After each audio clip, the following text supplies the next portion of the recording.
We're starting this meeting. It is 7:00 something, 7:03. Welcome to the Northeast Philadelphia History Network. We have a nice turnout here. Must be about 60 people in here. 50? 35. Well, let's get close. And we have something like 40 online. Let me just go over some. Don't mute yourself. Please don't unmute yourself online there out in Zoom land, because it can interfere with the noise in here. I'll give you some more stuff later on when I can think. Right now, I'm going to just introduce you to Lou Lescas. Thank you very much. My name is Lou Lescas, and I am a board member of the Friends of Northeast Philadelphia History. I was born and raised in North Philadelphia. Thank you for attending tonight. This is going to be a story of the Rowhouses of Northeast Philadelphia. Now, this house here doesn't really look like a row house that would be fitting in Philadelphia. It's absolutely beautiful. It's 3 stories high. It's really, really pretty. Here's another one, 3-story row stores, just absolutely stately and magnificent. What about these? 1914 they're built, row-in apartments. Of interest is the first 4 of those houses was only 2nd floors, and then they added a 3rd floor 5 years later. And what about the 2,600 square foot mansion over here, built in the early 1920s? Well, the answer is none of these homes are anywhere in Northeast Philadelphia. That one is 500 block of South 45th Street, University City. This is 47th and Springfield and Squirrel Hill, section of South Philly. This is 5900 block of York Road in Fern Rock. And this is around 16th Street and Chew Avenue in, they call it Ogons. Most old houses in Philadelphia were twins or farm homes. Mass development in the Northeast didn't really happen until 1890, 1910, and of houses in general. And mass development in the lower Northeast, the row houses started in the early 1920s. These were typical of twin homes in the area. These are on Blakiston Street. These are opposite the south side of St. Dominic's property in Holmesburg. And they were built probably in the 1850s to accommodate maybe people living near the church, who knows.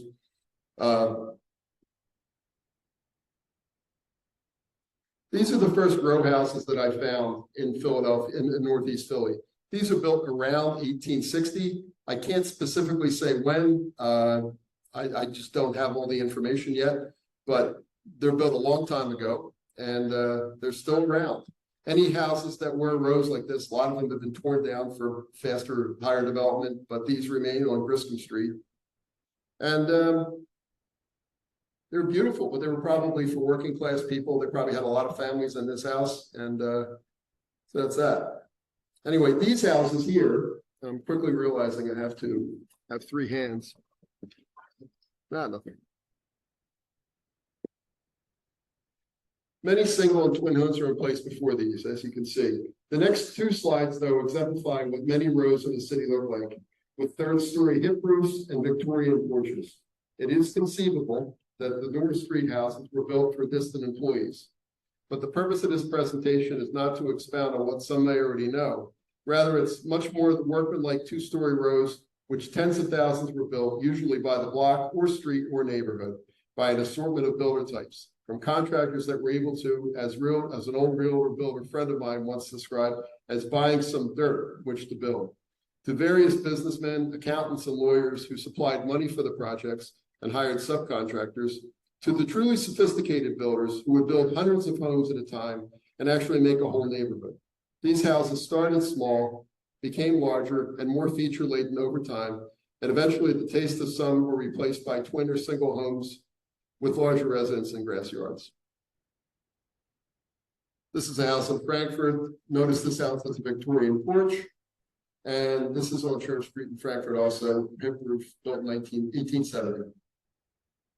This is the first standard row house that I've really come across too. 2-story row on Imogene Street near St. Joachim in the southwest side of Frankfurt, built in 1888. Typical of thousands of row houses like this, 12 to 14 feet wide, small rooms, stairways that were unforgiving to people over 6 feet. I hit my head a few times on these things. And basically, you know, kitchen build outs in the real yard sometimes. Sometimes there were cement alleys in the back, sometimes there were fences, sometimes an industrial building, but there was nothing spacious about these homes. The part of Kensington, which is not part of the subject, west of Kensington Avenue, Front Street, was loaded with homes like these. There was a builder named, I think it was James Horner, whose Horner homes comprised a great deal of this area, built between 1895 and 1901. But human beings are aspiring types, and there was always something bigger and better revealed over time. This is the 4500 block of Taclowana Street in East Frankfurt, just off Tarsdale Avenue. These houses were built in 1901. They added a new feature, a covered porch. These homes were built on the site of a failed umbrella factory that lasted about 12 or 15 years, where America made things. Okay, how's that? Sorry. Also, this is the middle house is the house where my wife's grandmother was born in 1908. So comparatively new house then. Now, this is a house, again, that's not built in the Northeast. This is in West Philly on Cedar Avenue, Cobbs Creek neighborhood. Note the difference in house between 1906 here and what we're looking at so far. Has a grass front yard, has a 5-bay front window, has a covered porch, fairly opulent, not quite there in Philadelphia, in our section of Philadelphia. The other neighborhood that had a lot of houses like this was in Logan, but unfortunately they were torn down due to the sinking land of the Winghocking Creek. Here is something that happens a lot. You know, these are row houses that had stores built in front of them in Frankfurt. The houses were probably built when the sun shone on Frankfurt Avenue prior to the L, and then I imagine it was more advantageous to have stores instead. Whereas these homes and apartments on Tarsdale Avenue, storefront, built as storefronts underneath. And these were rather large apartments. They were probably 20 by 60 to accommodate a family of a shopkeeper, perhaps. Now, why did I put this slide in here? If Adam Levine is listening, he's probably smiling now. But this is the Everett Street sewer. This is one of the sections of the Little Tacony Creek that was bottled up in 1917. What's significant about this? Well, builders just love to have ground. And throughout the lower northeast below the Pennypack, this allowed many, many new lots to be built. And if you ever notice when you're driving any streets and there's a street that bucks the grid pattern, there's probably some kind of former natural waterway under it. Cranford Avenue, Everett Street pictured, Oakland, above Cheltenham Avenue, and Pratt from Salt to Valley Street in Frankfurt, all covered the now culverted Little Tacony Creek. Upper Northeast, Glendale Avenue and Langdon Street covered the Sandy Run. The city thought this was great because more land and less water meant more lots, more houses, and more taxpayers. The last creek buried in Philadelphia was an unnamed tributary of the Tacony Creek from East Oak Lane, just about Adams Avenue and Crescentville Road in 1966. So with many acres to build, builders found new dirt, and this intensified development. A good example of this is the comparison from between 1895 and 1910. The left shot is Bridge Street in 1895. If you look in the sort of northwest to southeast, you'll see a creek running through it. That is the Little Tacony Creek. By 1910, that creek is gone and development is happening in earnest, as would be indicated by this house here, these houses. These are on Pratt Street, and this is just east of Frankfurt Avenue around Duffield. These are basically, you know, front porch open, 3-bay, no front yard. Typical of houses built in the first part of the 1900s until about 1910 or 1912. These houses are rather unusual. They were built on the same area across the street, except that they are not as wide as they are long almost. They're much wider. They're 20 feet wide. And they also have this interesting feature, a 3-bay window, which is the first time in Philadelphia that I found this anywhere in the city. Local builder named Fort Paul built these, and it accommodated a narrow, a not deep lot, a wider lot. On the other side of Frankfurt Avenue, this is the 1500 block of Dyer Street. This offered a rather upgraded home of 1600 Pratt, much larger, 15 feet wide by 77 feet long. a rear L, which is an extension of the primary footprint, which I'll show you more soon. Much nicer brickwork and even a front lawn. These were built in 1914. Even though these were built in 1916, these look much more like a house built around the turn of the century. This is on 6500 block of Morrison Street. In fact, this developer built into 1920 on the other side of the street, the same type of houses. 1919 marked a milestone in row house production, the inclusion of rear garages. The popularity of cars, plus the Federal Road Act of 1916 and Federal Highway Act of 1921, made garages a big deal in the 1920s. With few exceptions, likely caused by shallow lots, row houses from 1921 on had rear garages and concurrent rear alley driveways. The narrow turning radii of these old cars allowed a very, very short driveway and narrow driveway. But by the 1940s, many cars wouldn't fit in these driveways and garages were tight at best. These are the first rear garage houses I found. Once again, they're not in the Northeast. The house on the left and the house on the right are built within a block of each other. They are both built by different builders, and these were built in 1919. These were expensive houses. These were $6,000. A standard row house back then might have been $3,500 to $4,000. And I'm sure that rear driveway and rear garage had a great deal to do with it.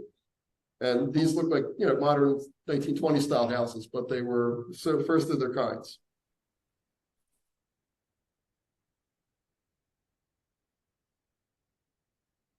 Sorry. And here's a clip from the Philadelphia Builders Guide showing you the 1919 date and Hazelhurst Street and 14 houses, and $83,000 divided by 14 is a lot of money.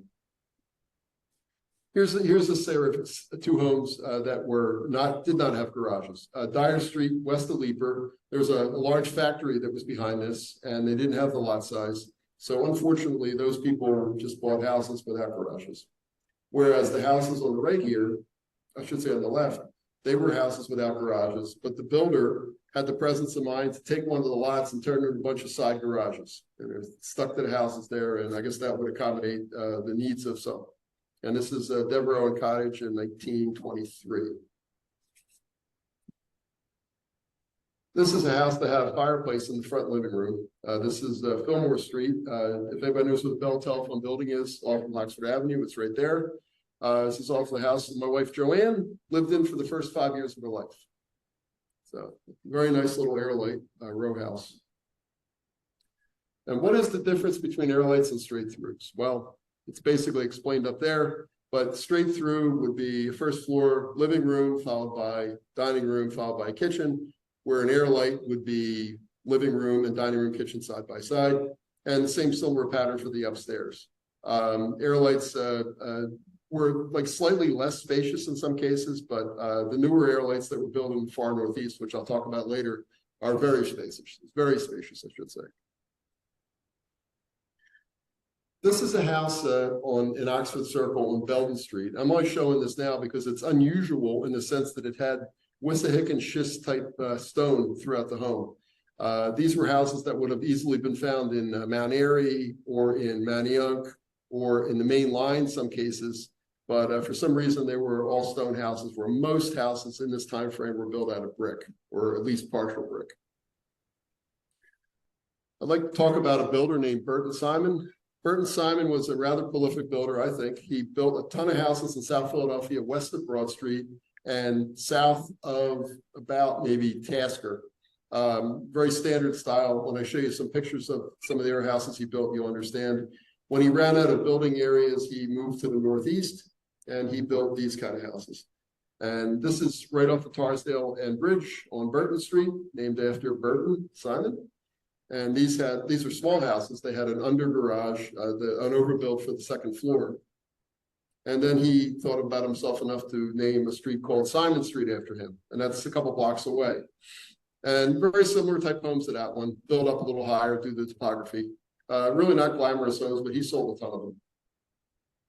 And this is a classic Burton Simon feature where the little peak above the bay roof, for some reason, that was something he enjoyed doing, I think. He died in 1937, but he was really out of building right after these were built on Sanger Street. And again, this is east of Tarsdale Avenue. Here's a traditional row house. There's a lot of these all over the city now, but back then. But this is kind of new for this area. These are big homes, and they were not cheap at all. They were $5,700. This is at Cheltenham Avenue and Horrocks Street, just east of the Oxford Circle. 3-bay window, enclosed front porch, little front yard. You know, perfect kind of house in 1927, I guess. I hope you can see this. Good. Thank you, Fred. Okay, the left picture is 1910 of the area just south and west of the Oxford Circle. As hopefully you can see, there's not a lot going on here. There was a training school here, consisted of some buildings, but there's basically nothing but farmland behind it. By 1921, a gentleman named George Schwinn had purchased the property, and then it was just sitting fallow for just a little while, until we get to 1927, and boom, look at all that development. And the scale of these maps are wrong, but basically Oxford Circle is top right, and the area is fairly well developed. I believe what used to happen, it's a builder would buy property and sit on it for a long time. Sometimes you put it in other people's names, maybe for tax purposes or anything. George Schwinn was the owner of the ground. J.G. Hartnett built a lot of these houses. And this is something that happened all through the Northeast. One person, one group, one corporation bought ground and sat on it until development.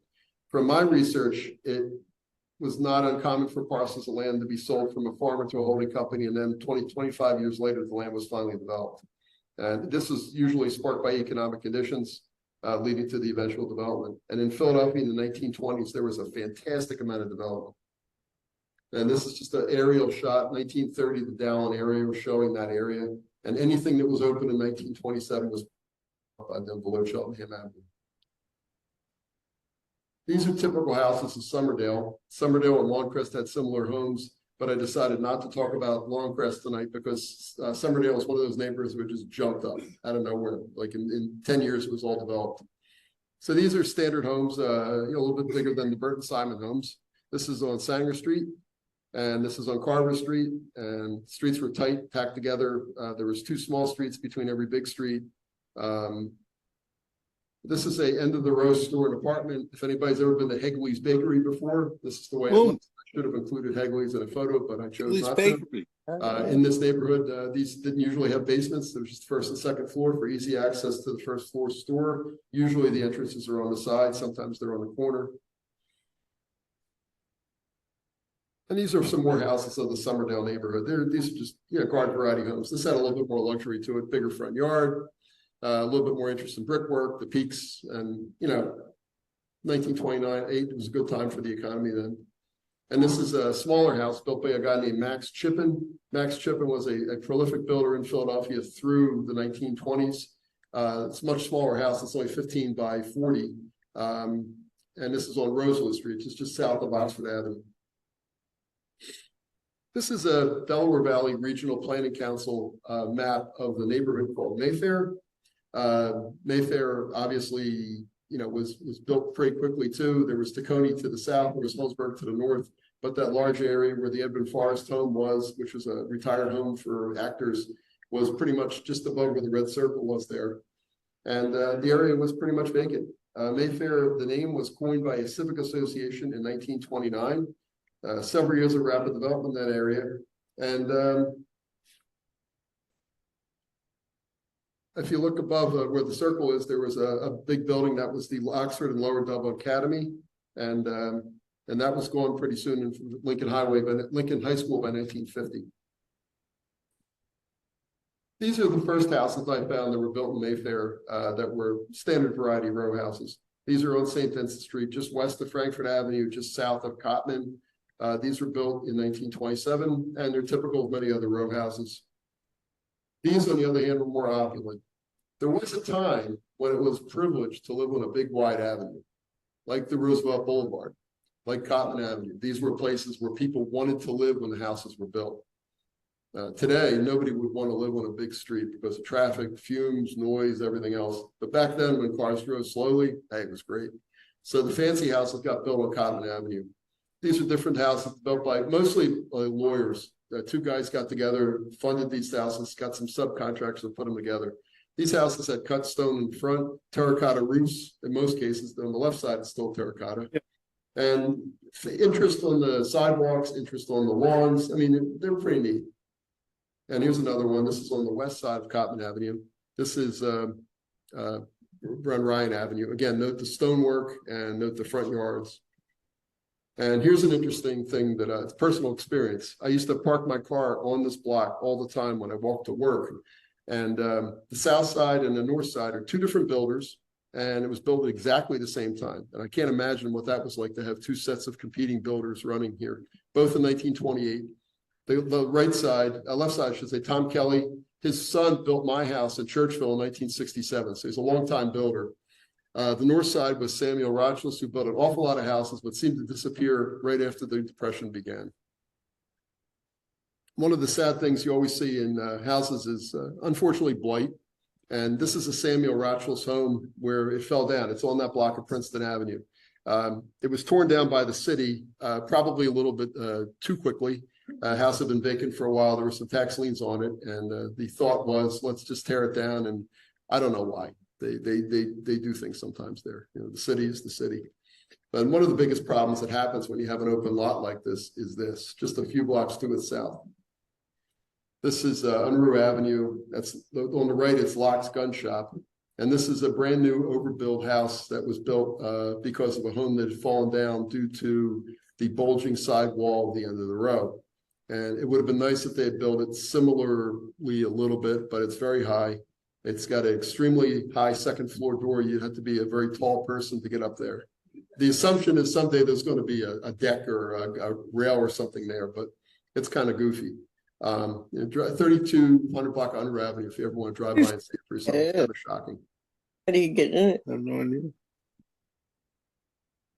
These were built by a guy named Fred Rowe in 1927. Fred Rowe built row stores. He didn't build many row houses. He built a lot of row house stores, second floor apartments, all through Frankfurt Avenue on both sides of the avenue, from Princeton all the way up to probably Schellmeyer Avenue. He built a ton of these. Gino's Pizza Cafe is at Aldine Street, just above Cotman. And here's another one. This is former Waddington real estate property on where the Tudor part is.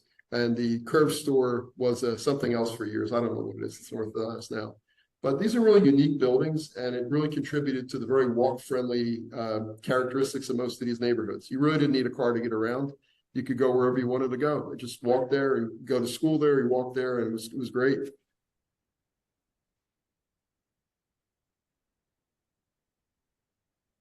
Even though, as I said before, you know, houses progressed in style, there were always basic houses. These were right by the Frankfurt L terminus at Bridge Street. They're all brick homes and not very fancy, but workmanlike enough. And yet there was this, the same time frame. This was built at Cotman and Dittman. I mean, an awful lot of stonework, a lot of fancy stuff going on there. And we're getting very close to the beginning of the Great Depression, which really did change everything. But before I get to that, I'll talk about row house side and rear features. This is a double bay, and it's on that same block of houses on Cotman Avenue I just showed a second ago at Dittman Street. This 4-foot bay probably allowed a tremendous amount more versatility to a home or an apartment, whatever they are today.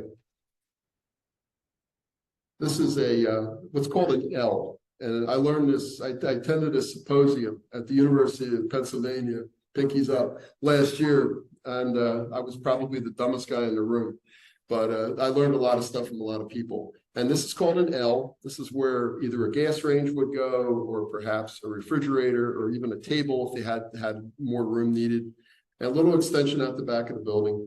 And this is a half L. That's a full L. That's single L there. That's much more room for the upstairs. And then there are houses that had double L's, and that was top and floor, top and bottom. What was neat about this was it allowed the builder to not increase his footprint, but added living space to a house, which was a selling feature, of course. Sorry. And this is kind of a comedic thing. I found this somewhere. I can't say where, but this is a half L. And if you look at the right side, it's a single post holding up the entire thing. And I guess they sistered it with a couple, and I guess they thought it was going to be okay. But this is not a good thing to do. These are air-light homes. A lot of air-lights were built after 1945, but there were certainly air-lights built then. This is pretty traditional looking. There's no space between the two houses, as the two windows are side by side, so everybody got a window. And in a straight-through house, everybody didn't get a window. So consequently, there had to be side windows or windows in the middle section there. This unfortunately made a lot of the garage, I should say a lot of the basements in these houses quite short. And a solution was found to take that and put some metal over there and extend the stairwell down, and it allowed a lot more room. So when you came down the stairs, you could put your washer and dryer there or whatever, but it helped a lot. I'm not going to read this. You can read it. The Great Depression was a terrible time, and it really it changed the building world. It buried a lot of builders in the 1920s, and it was just a very sad, difficult time. But the effects weren't immediate. The effects took a little bit of time. They started out slow, and then it got worse and worse and worse. One of the references I used for this was called the Philadelphia Builder's Guide. I encourage anybody that's interested in this stuff to look this up on the Athenaeum of Philadelphia website, which is the philadelphiahistory.org. And this is from 1886 to 1940. They published building starts on houses. They published advertisements on what the latest thing in compo board or asbestos cement was. And it really gave you an insight as to where building was and the periods of heights and lows. Between 1921 and 1929, there were over 1,000 pages between 1039 and 1058 every year. New houses, new buy this, buy that. It was boom time. 1930 had a little bit under 1,000, and then you see it fall down from 1931 through 1934. And unfortunately, it changed everything. Builders went bankrupt.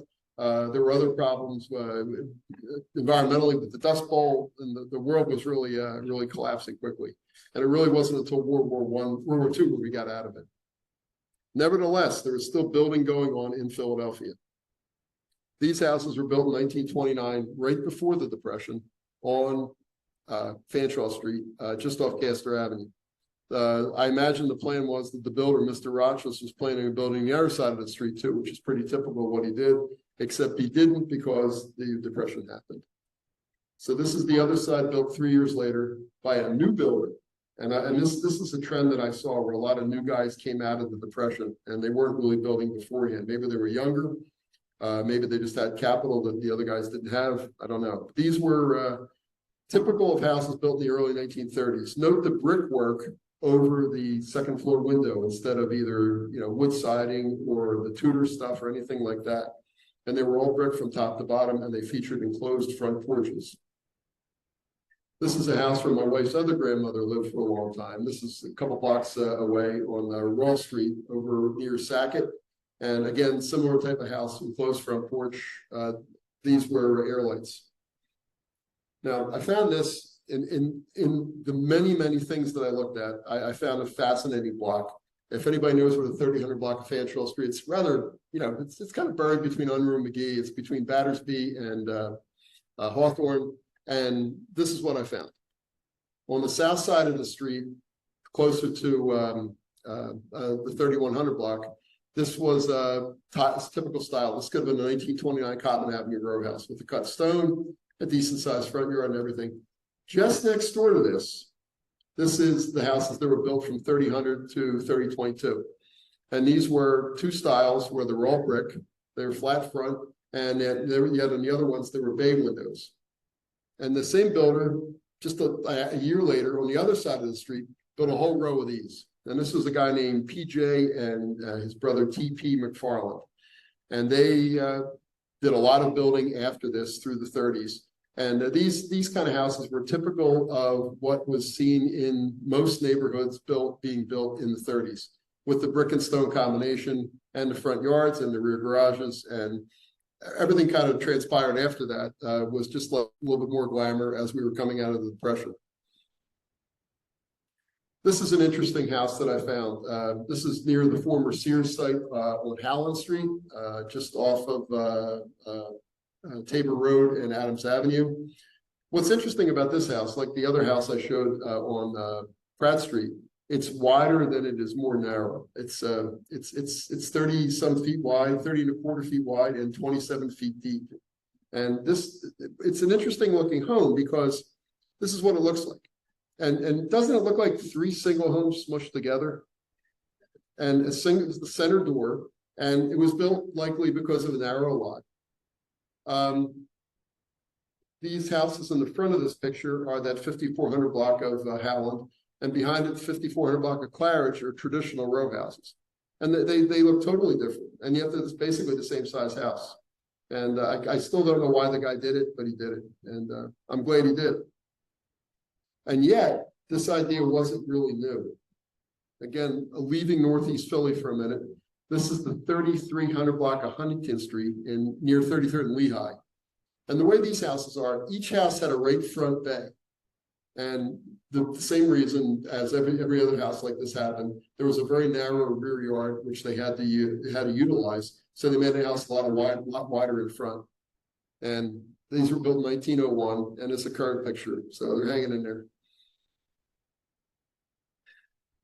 2 builders that most people know when they think of the Northeast are Hyman Corman and A.P. Orleans. Now, Corman was the largest builder of row houses in the 30s through the 1960s. And he was a large tract builder. I'm sure some of you attendees have lived in a Corman house at one time or another. He built a ton of houses above Devereaux Avenue. And he also built way up in the far Northeast, which we'll talk about a little later. And the other one was A.P. Orleans. And he built more twins and single homes, but he certainly built enough row houses also. A lot of times it's hard to see that they're Portland or Orleans because they use different corporate names, probably for tax purposes. The Corman Company is still doing fine. They've got a lot of new construction going on, and commercial real estate, where A.P. Orleans unfortunately went through a bankruptcy. It's now called J.P. Orleans, and he's mostly in North Carolina. There's a few things in the western suburbs of Philadelphia.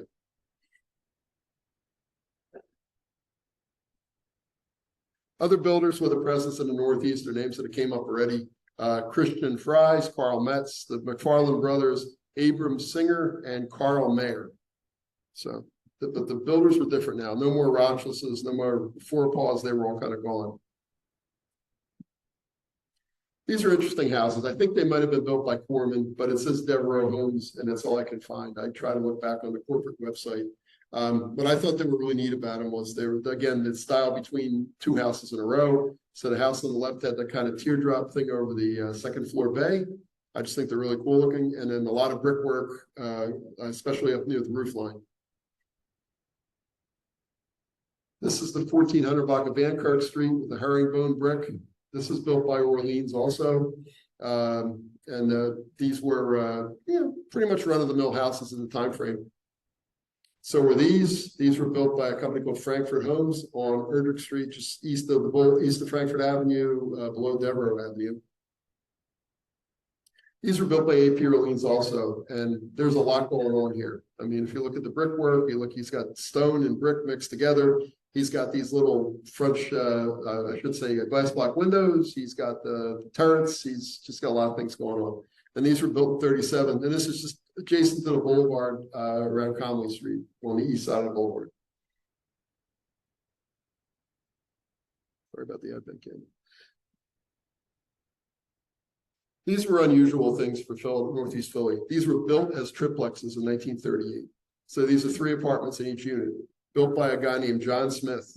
So there's no way to track him down. I tried. He lived on Distant Street. That's all I know. But John Smith built these triplexes, but a whole row of them. And they still look pretty good, but they are unusual to say the least, because most building in that section of the city at that time was essentially single family homes, whether they're row houses, twins, or singles.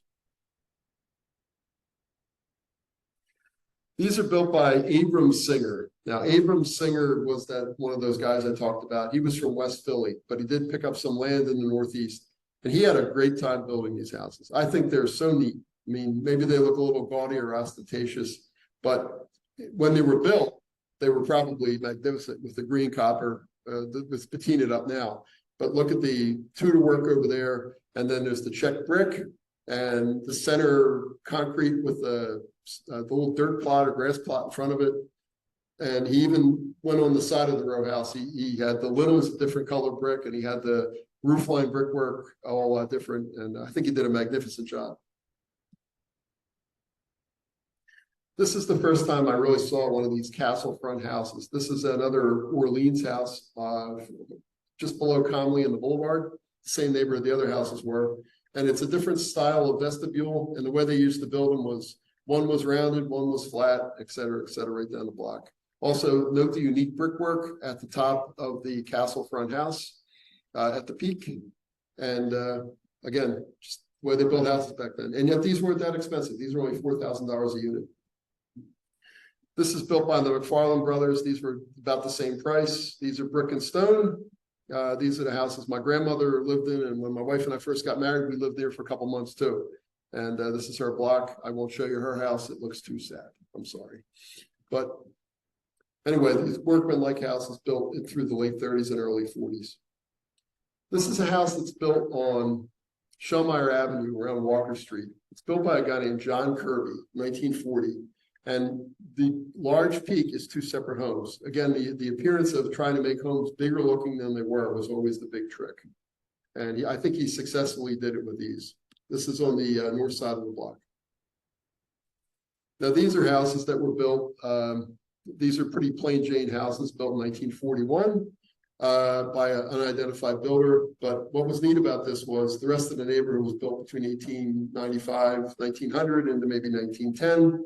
And all of a sudden, there's these houses in the 40s. And you might ask, why was that? The reason why was, on the left, you'll see a florist that was in place there for a long time beforehand. And sometime between 1920 and 1942, the florist sold the property, a builder picked it up, and he built one set of rows, the ones we looked at in 1941. And on the big space there underneath that, 1942, he built the second set of row houses.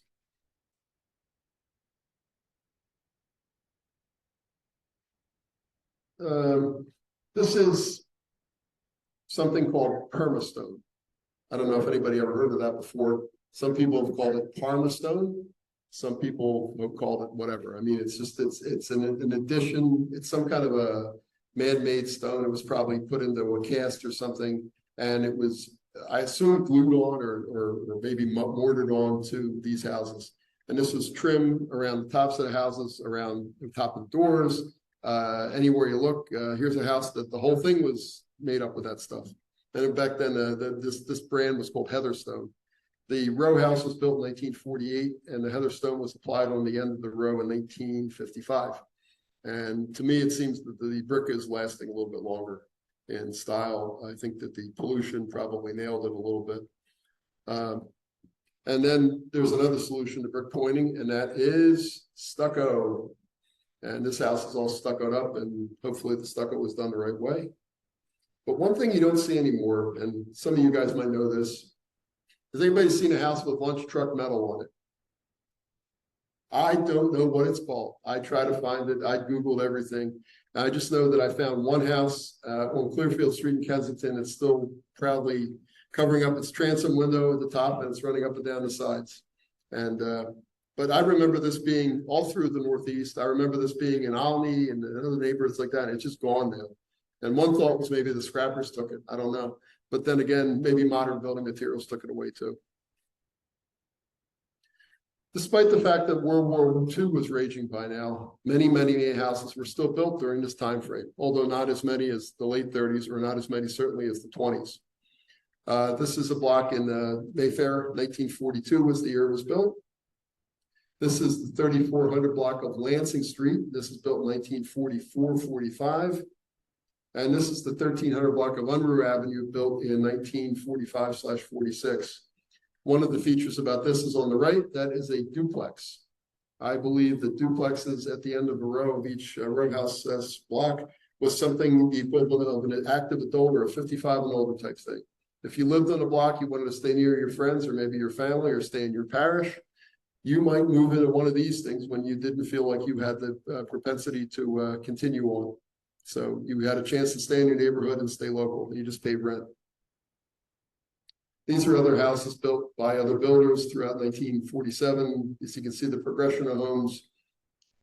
And then this is another one of those 55 and older type places. This is on Crescent Street, just above the Bridge and Pratt L station. And these were one-story houses set up for, minus the steps, older people or younger people. They were not real big homes, but they were one floor. And they allowed you to have your kitchen in the same place as your bathroom. It's the same place as your living room. 1950 marked a fascinating time in the year of housing. These are houses built over in Lawndale, or Crescentville, I should say. They were built with front garages throughout Philadelphia. I couldn't find any of these at all, but these were the first. And the front garages were built a lot after this, obviously, but these were the first. Built by a guy out of Upper Darby, Pennsylvania. It was called Green Hill Development, and he built, I believe, 120 homes just like this. Nevertheless, there were still plenty of rear homes, garages. These were built over a creek. The lot sat empty for years. The building was established before that. The neighborhood was established before that, I mean. And this is just off of Robbins Avenue. And a guy named Abe Greenberg built these houses, and the creek was culverted, and he built a lot of houses there. This is over on the other side, near the Naval Air Development, no, I'm sorry, whatever it's called. The Defense Industrial Supply Center is how I remembered it. It has a 6-letter acronym there, off of Tabor Road. And this is near the Oxfordville housing project. And again, Abram Singer built these houses, and he built them, again, to make them more large, but they were rear garage, which is something that will be changing soon. The question is, what's a townhouse? Does anybody have any ideas? Not far off. Anymore? A row house built after 1970. Okay, these are all good answers, but when I went to that symposium at Penn, this is what they told me. A row house, a townhouse is a row house with class. Now that sounds like a marketing gimmick, doesn't it? Sure. But they did do things differently. Like the gentleman in the back said, you know, and this gentleman here, they're all very true. There were more luxurious houses, they were further out. But the things that I saw was, it was the end of the straight streets, you know, the grid pattern, which is so prevalent in Philadelphia. So this is the first set of houses I found, and most of these will be in the upper northeast, significantly further up. This is Robindale, if anybody knows the neighborhood. Yeah. Robindale is just off of Knights Road, and it's just south of Woodhaven, just east of Knights. Yep, built by Gelman, and I'm sorry, built by Denny Corporation and Ramon Garfinkel. 1957. Oh, really? Oh, dear. And this is Birch Road, and this is a neighborhood called Rambler Park. Same builder, same guy. The story was, did he give you a Rambler when he built the house? I don't know. That was the old story. They gave me a discount. A discount. Yeah, I was doing the same. Wow. So the piece of junk was $50 less, right? Yeah, that's great. Okay, this is left side is 1950, 1959 is the right side. Obviously, large acres. This is about 340 acres that this was built upon. The Morel Tract, the Morel Tract was a summer home owned by Edward DeVoe Morel and his lovely wife, Louise Bouvier Drexel Morel. Lots of money. He was a congressman. He was just a very interesting man, and his wife was the part of the Drexel estate, and obviously his well, maybe not obviously, but her sister was Sister Catherine Drexel, and you know, just a very well-heeled family. Our own board member Patty McCarthy, who's not here tonight, gave a wonderful presentation a while back on the Morels. But I'll tell you that in 1950 it looked like the left, and in 1959 it was being built on the right. Significant change. Gelman and Crusillo was the builder. And some of these houses were really fanned by development because of this. These were row houses too. These were called the Northeast Village. If anybody knows about this, this is a wartime housing project. I believe there were 14,000 people living here at one time. It was built in 1946. It was turned over to the Philadelphia Housing Authority in 1949. It was part of it was torn down when a plane hit it in 1950. 1959, 1960, it was being decommissioned, and 1960 it was torn down. So these people had to go.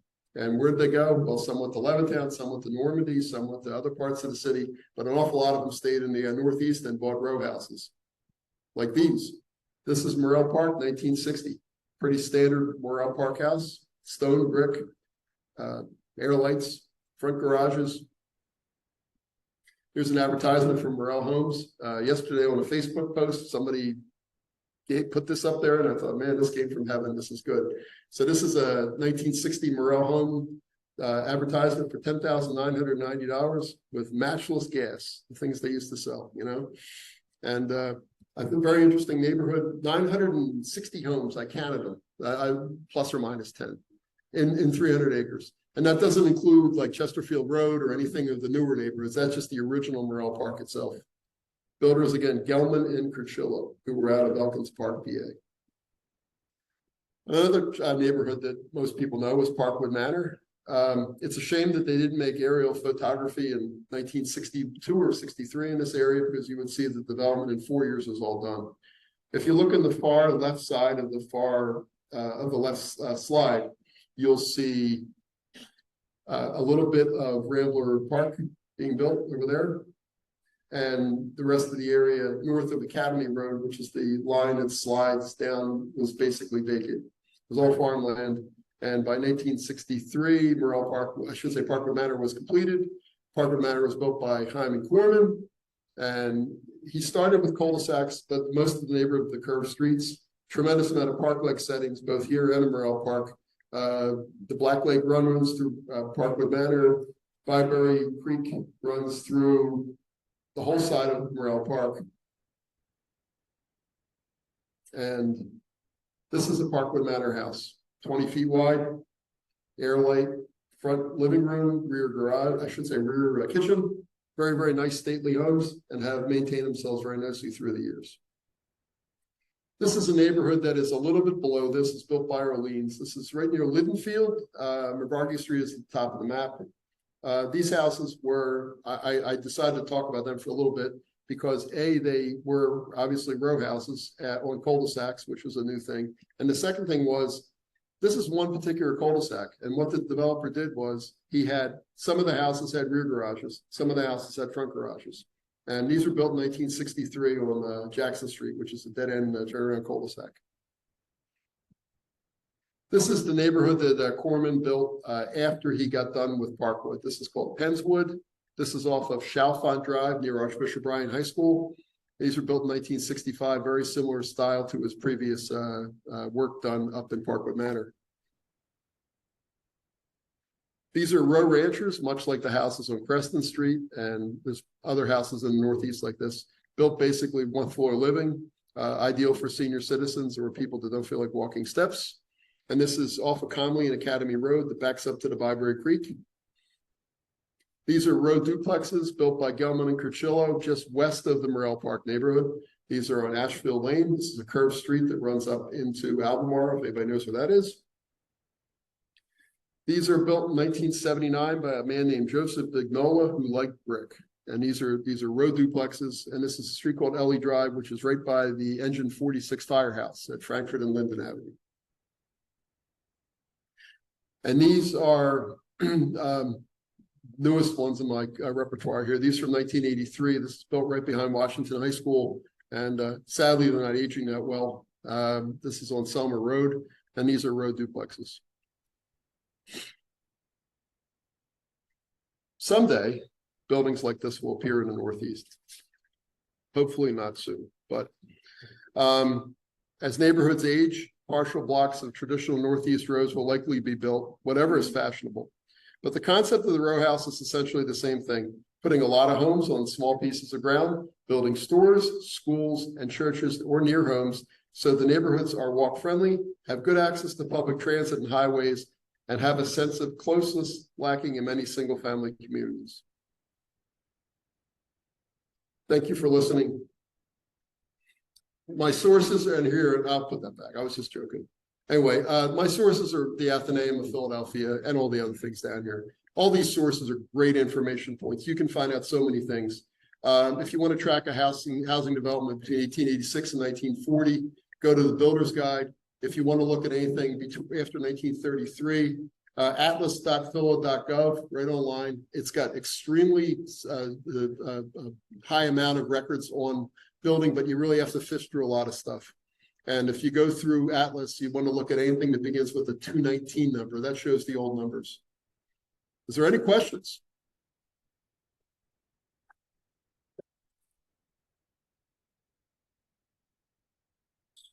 All right, we'll get some questions going here. I'll go ahead, Dan, you got a loud enough voice. Thank you very much for the show. I'm sorry to have arrived late. I live at Dittman and Wilbrook Street in a house built by the Solly Dittman Company or Corporation sometime around That's not the scope of my 1964. project, but I have heard that they were compensated. I don't know that for a fact. They were relocated. The city bought them houses in other neighborhoods.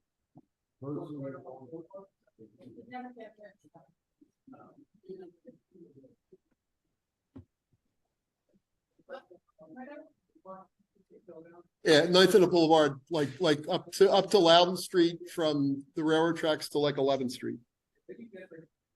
I didn't investigate it.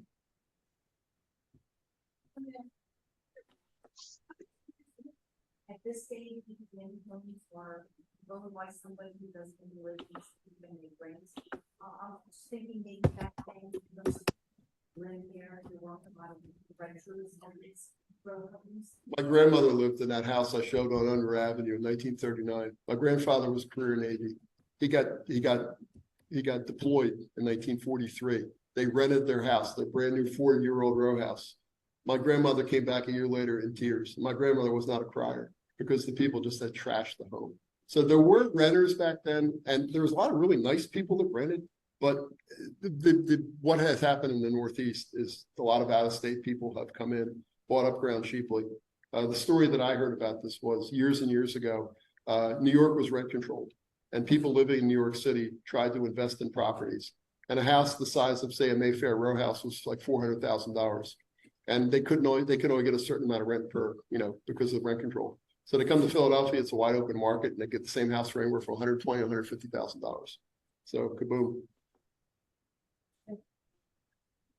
For only multitude of row homes in Philadelphia, and the different builders, did they use different, what were the sources of the bricks? The red bricks, they're iconic to row homes, because you see old red bricks that I like some of them, they're stamped with the builder of the bricks. Were they built for the bricks built in Philadelphia, or were they spur built exclusive? I could probably do a whole presentation on bricks in Philadelphia. I will tell you that if you look at any old maps, you'll see brickyards everywhere. There was a brickyard, for example, I don't know how well you know the city, but like near York Road and Luzerne Street, I think it was called Peerless Brick Company. And that was typical. In Juniata Park, there was a brickyard in the middle of what was the neighborhood. Now, whether they used the bricks there or not, I don't know. It's a great question. I can look into it, but I don't know specifically where Portman or Orleans got their brick or their stone or anything like that. But there were brickyards everywhere in Philadelphia. Hello? Hello? Zoom here? Zoom, hello? Carmen bought, Carmen bought Councilor Rush's father's mark. Yes. And what year did he buy it? I don't know what year he bought it, but I can tell you that he was developing the ground in 1966. And it was sadly torn down in 1969. Yeah. Hello? Again, these guys bought ground years before, and they sat on it, either through holding companies or their own name or whatever. And that particular neighborhood along Keswick Road, there was built 66, 67. The website phillyhistory.org, if you look on that website and look at the 1966 pictures, you will see a whole lot of photos of homes, old houses, and then the newer ones being built as part of a water and sewer contract, which is something that the city used to do for investigative purposes. They would make sure the builders were doing it, the construction was done right. Hello? Here, Zoom?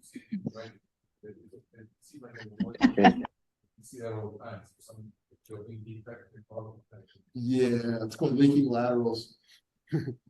What basically happened is, this happened, a guy I know in the water department who were in, and I was told me the story, and I believe it. It used to be years ago, sewer and sanitary were in the same pipe. And then when after World War II, the concept was to get away from that. So up in the upper Northeast, like say Rowhouses, for example, a lot of houses were built where they had a sanitary line, a storm line, and they weren't done right, or they crisscrossed them, and they mixed the sanitary and sewer. So that created a bigger problem, which is, you know, why the Sandy Run is not pristine anymore. But basically, if a lateral isn't connected right, and it's got to be done with a lead joint or an open joint or whatever it was back then, and today it still has to be done by black pipe. But if it's not hooked up right, you're going to have years and years of problems with, you know, the soil being eroded. In fact, going back to Logan, that's what happened down there, where the drain pipes coming off the roof, the connected to the lateral, they would just break, and all the fly ash that they used to fill those the houses of Winghocking Creek bases, it just washed away. And that's probably why. I can't imagine. The other thing is trees. I mean, you know, the trees. So let's get, hello. We have some questions from the people who are not here with us. Barbara said, did families move together, for instance? How do you get the question asked? House, and then the children would be next door. And also, what were the dominant ethnicities in this neighborhood? I know that my family, that was true. My great grandparents had a house, and the next door neighbor was my grandparents. Oh yeah. Oh, there were 3 people who lived in my block when I was a kid that were related to me in one way or another. But I will say that in personal experience, my grandfather in 1940, I think, bought a house on the boulevard. It was a 4-bedroom row house across the street from Sears. And he lived on a side street before that. But there were 3 families in the house. It consisted of my grandfather, grandmother, my oldest uncle, his wife, his 2 kids, and my other uncle who was a single guy. So they all created themselves in a 4-bedroom house. So very common for people to stick together. Still going on today. Mr. Lescas here, Zoom. Hello. How do you get the question asked? Presentation you mentioned. Yeah, I have the book and then Hello, over here, Zoom. Operation of the Rowhouses in Mayfair, blown up and down in the past couple of decades. The answer is no. It was outside the scope of this conversation. I will also say that ethnicity outside the scope of this conversation. I mean, certainly anybody that grew up in the Northeast knows the area is overwhelmingly Roman Catholic. Aside from that, there's pockets of Polish people that still live on Knights Road. And back in the 60s, one of my neighbors lived on a farm, 12-acre farm. His name was Ted Grabowski. And you know, worked with the Bell Telephone Company, worked with Givenish's, and a few of them, it's Mulligan. But aside from that, nah, it's just people. And I got the impression, at least in the early 60s, a lot of builders targeted certain ethnicities, so that the neighborhood would kind of develop along those lines. Very good point, but it's something I didn't explore. All right, we'll get back to people here. Who was the most prominent architect of the Rowhouses? It's a great question. Realistic, depends what year you're talking about. What'd you say?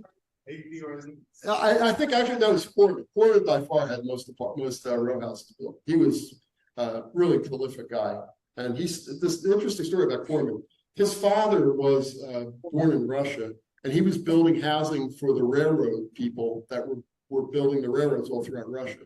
So I think the story was he had to get out because of what was going on over there. This is like 1904, whatever it was. And there was always something going over those places. So he came to the United States and he became the builder. And I'm sure his family staked him. But he started out in the 30s. And like I said, today he's still building, but not that way. The row houses were pretty much wrapping up in the 60s and 70s. But he was by far the most prolific builder. That doesn't mean he was the only guy. There were a lot of really strong builders. There was McFarland's, there was Carl Meyer, there was Christian Fry's, obviously Orleans. Although Orleans tended to build more twins and singles, Orleans built the entire Philmont Heights neighborhood, which is up in Somerton, and all of Portland or Georgetown, which is the neighborhood just right next to the water towers. Everything else up there was built by Orleans. I'm going to go in. portion of row homes to land. How can you ask the question? It's probably Philadelphia, but it could be. Everybody else There's is- row houses in Baltimore, there's row houses in Washington, there's row houses in Hi, London, Marty. there's row houses in Camden too, yeah, and Paris. But I mean, there's different places. But I think Philadelphia is row capital of the world. Okay, David Fielder says, my parents moved into their home on Glenview Street the weekend that Pearl Harbor was bombed in December 1941. They just tell us that, but my question is when they still live. Next question, Northeast Village even had its own PTC bus route. 1963, they were building the Delaware Expressway, but they weren't row houses, right? No. Lots of thank yous, lots of kudos. People want to look for reporting, which is good. People who are here, keep the microphone about where I have it, because otherwise they're not hearing it. I live in a house on Dittman and Wilbrock, built by Dittman Solid Corporation about 1964. Could you let people on Zoom know how to ask the question? That's how to do it. Type it. So that Nancy, type the question. Okay, type questions. Everybody's helping. Okay.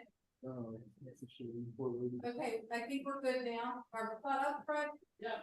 Okay. Anybody else here? Here we go.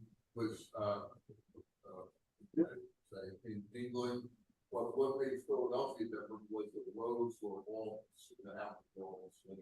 Can you comment on that?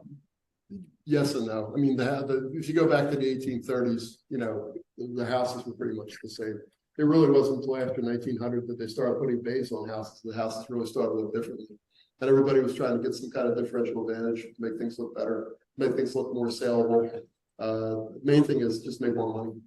You know, I'm pretty sure that's what it's all about. You can see the evolution of homes, how they changed. I mean, they kept getting grander and more opulent and more crap and everything else. So that's really not unique to Philadelphia. I don't think so, but I think again, a lot happened after 1900.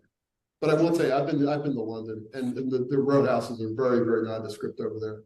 They're a lot of times I call them estate houses. I'm not quite sure if that means they're public housing or what, but they're just two-story rows with peaks, and they all look the same. You could be in one neighborhood, you could be in another part of the country, it wouldn't matter. Hello? Here? Zoom? Hello, I have a question. I have a house on 6300 block of Dittman Street, and I always wanted to know where the name Dittman came from. I just heard. This is ridiculous. But I don't know where Dittman came from. I'll find out for you, but I don't know. That's Okay. fascinating. Yeah, I never. Dittman Builders? Really? Dittman came from, and the house is there to Tony. I guess they were built in the early 1920s. It depends what they look like. A front porch, Mm-hmm. wooden columns. Mm-hmm. They could have been built like in that time frame, because like I said, on 6500 Marsden, I think it was 6500 Marsden, the houses were built in 1916 and they look like 1900 rows. There was no difference as far as I was concerned. It really didn't matter. If you go into like Port Richmond, there's houses that are built in the mid to late 1920s look like they were built in 1900. A lot of it was just the style of house that the builder was looking for. Port Richmond doesn't have many rear garages either. And that's how you go in the neighborhoods with like the dump store and like the meat packing plants and all that up around Tioga Street. But I'll find out. I'll see if I can figure that out for you. Then I'll get Fred Moore to post it on the Facebook page. Dittman, huh? Hello? Yeah, now he's taking the microphone off. Hello? Yeah, he's off and up there. I have a question about the years it was built, because my property, the city said in 1860. What street? 1100 block. Pathetic. I did not say that. No, 11. No, that was much older than that. Oh my gosh. Okay. These are twins though, right?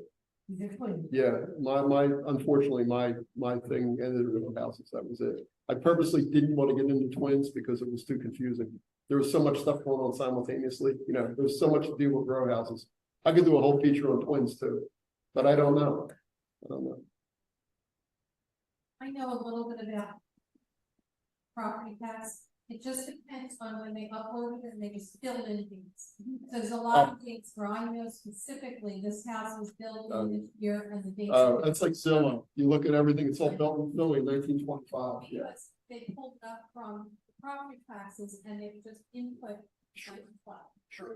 Okay, you're next. So my house on Ditman Street is 60 years old. It still seems modern.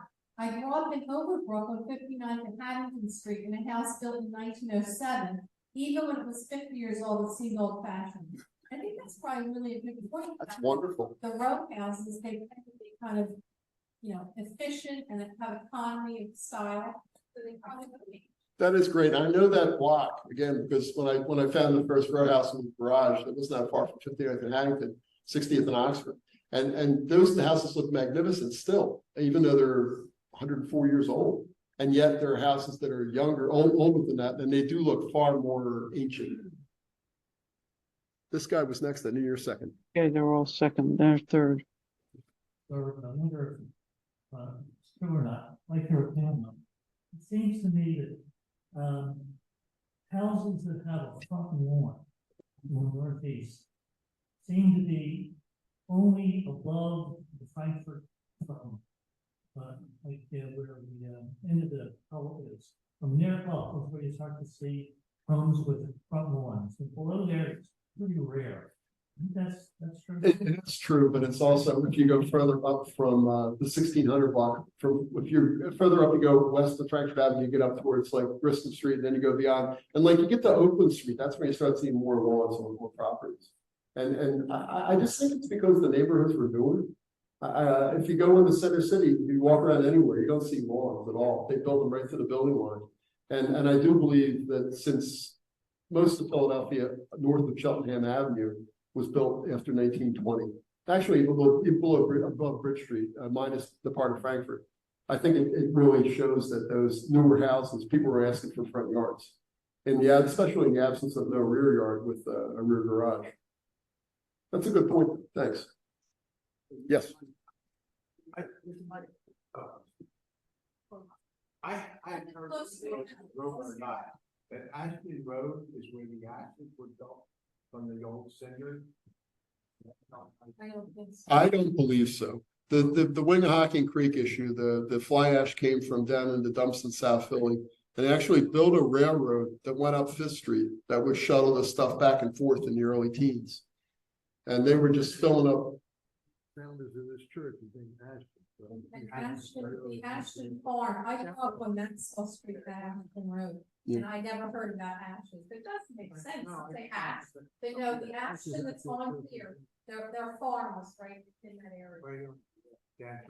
No, there was probably not. I mean, it's an interesting question, but I'm pretty sure that the days of fly ash being dumped were probably stopped a long time ago, because just it's bad fill. It's not solid fill. It'll find water will find its way through it and it'll make things sink. No, we got a last second. We do. Any more questions? One more. Here, up here, hello, Right. Zoom. Okay. Oh, I'm sorry. Hey, Before they freeze. okay. Thank you. Hang on, I have, before we go, we have a man here who's been tracking me down, and I don't have many answers for him, but he does come to our meetings. Stephen Walker, he's back there, and he is interested in West Bustleton, and especially pictures from 1960 into 2000s, or even before that. So if there's anybody here who can just chat with him, if that's an interest of yours, I know sometimes people are here that are interested in that. Also, he doesn't use the internet, but he would be interested in anybody that goes to the archives that could give him a little hint on going to the archives. I'll come over and see you in a couple minutes, okay? I thought you would. Stephen. Oh, great. Okay, Stephen, thank you. Well, I'm supposed to call. Okay, You're good. That's fine. I'll email you. we are going to wrap this up. Thank you, Lynn. Hey, thank you all very much for putting up with this. I hope you enjoyed it. Reminder, we will be here the first Wednesday in January. The speaker or the topic will be, the speaker will be Pierre Lacombe. He will be speaking on the geographical history of the Delaware Valley with highlighting the creeks in Northeast Philly. So that'll be happening January 3rd. February, we are hoping to get an African-American genealogist to speak and help us out on understanding the movement of slaves as well as free Black people in the 19th century primarily. Okay, have a happy New Year. I was trying- Christmas, and we'll see you next year. Thank you.